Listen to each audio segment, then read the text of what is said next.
বিরহে পড়ে পড়ে হয়েছি ক্ষত, কেউ তো দেখেনি তা কতটা ক্ষত।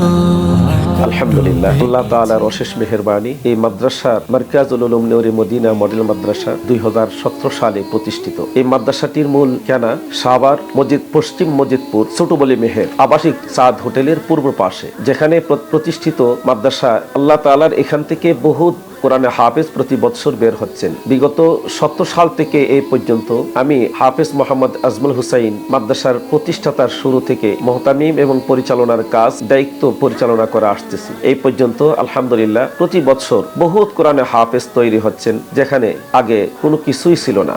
বর্তমানে যেখানে প্রতিষ্ঠানটি অবস্থিত, আল্লাহ তাআলা অভিজ্ঞ কোরআনে হাফেজ এবং মস্ক করার জন্য দেশ বরণ্য বড় বড় হাফেজ কারীদেরকে দিয়ে আমাদের তলেবে ইলমদেরকে প্রশিক্ষণ দেওয়া হয়। যেইভাবে বর্তমান যুগ উপযোগী তেলাওয়াত আমাদের শিশু তলেবে ইলমদেরকে শেখানো যায়, সেইভাবে প্রশিক্ষণ ব্যবস্থা করা আলহামদুলিল্লাহ মারকাজুল উলুম নূরে মদিনা মডেল মাদ্রাসায় রয়েছে।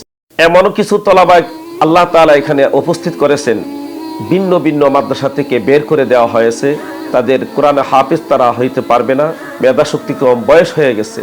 আল্লাহ তাআলার এই ছেলেদেরকে এখানে আমরা আলহামদুলিল্লাহ আস্তে আস্তে তাদেরকে একবারে হেফজ সমাপনী শেষ পর্যন্ত তাদেরকে আমরা শেষ করার তৌফিক দিয়েছেন আলহামদুলিল্লাহ। মারকাজুল উলুম নূরে মদিনার বৈশিষ্ট্য, খাবারের মান খুবই ভালো, 3 বেলা উন্নত মানের খাবার এবং নিয়মিতভাবে রাতে ঘুমানোর সময় তাদেরকে যারা দুধ খাওয়ার জন্য মাদ্রাসায় আবেদন করছেন তাদের জন্য দুধের ব্যবস্থা করা হয়েছে।